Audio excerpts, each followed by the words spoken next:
Indian unveils Chieftain Limited, Chieftain Elite models. First ride review of two new baggers from Indian Motorcycle. Okay, let's address the elephant in the room. The new Indian Chieftain Limited and Chieftain Elite are not really new motorcycles. They are motorcycles based on an existing model that has been bling-dazzled with fancy paint, stereo components, cut fenders, and a big front wheel. As such, how you feel about these models will rely somewhat on how you feel about the brand. Most people know I'm a fan of Indian motorcycle, so it won't surprise you to learn I think the Limited and Elite models make sense, within context, which I'll get to in a bit. Equally, though, I won't be surprised when some of you go into full hate mode. Hate is gonna hate, and arguably Indian's timing has left it open to some easy jabs. This isn't the best way to respond to the Harley-Davidson street rod. But before you fire up the Trolltron 3000, let's take a look at these two models, which I first got a chance to ride back in February. What's new?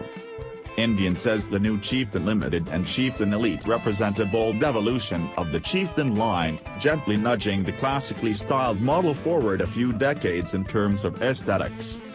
Our goal was to evolve the Chieftain platform with new models that elevated the overall style of this bike significantly, said Indian's marketing director, Red Wilson.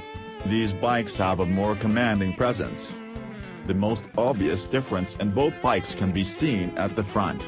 A 10-spoke 19-inch wheel stands out, thanks to Indian's willingness to take a hacksaw to its iconic balanced fender.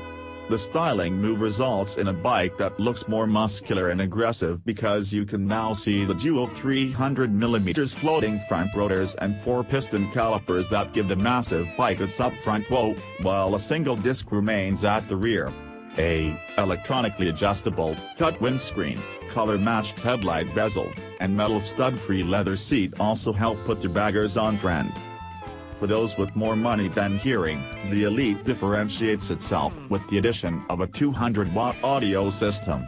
One of my fellow moto journos inadvertently discovered that it's possible to connect your phone audio device via Bluetooth to more than one bike at a time, which means that with, say, a half-dozen Chieftain Elites you have the makings of your very own mobile music festival. Laptops, electronic decks, and booze will fit in the panniers, so you are always ready to party. The ride. Both the Chieftain Limited and Chieftain Elite perform more or less the same as the standard Chieftain has since we first test rode it back in 2013. The bike's shiny, planet-sized Thunderstroke 111V twin, 1811cc, delivers roughly 90 horsepower, according to a chart in the back of Bike magazine. I trust my Carmitage's math better than my own. Indian claim 119 feet-pounds, 161.6 Newton-meters, up to work at 3,000 revolutions per minute. It's a power plant that is a whole lot of fun in real-world applications. It can drone along endlessly from one end of the country to the other, while at the same time possessing the ability to hustle you toward the license band when the road gets interesting.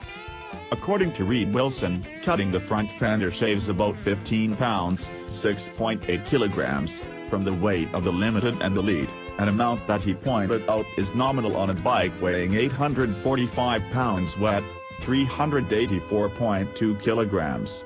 So, perhaps my feeling that the Limited and Elite are also slightly better handling than the standard Chieftain comes from that enlarged front tire.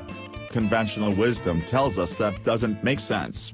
It's generally the case that larger wheels negatively affect cornering ability, but my own experience suggests otherwise.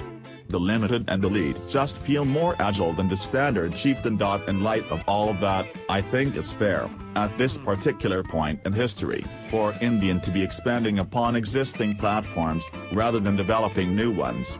Indian is in a much different place in 2017 than Victory was in 2014. Plus, I respect the fact Indian hasn't done something silly with the naming of these bikes.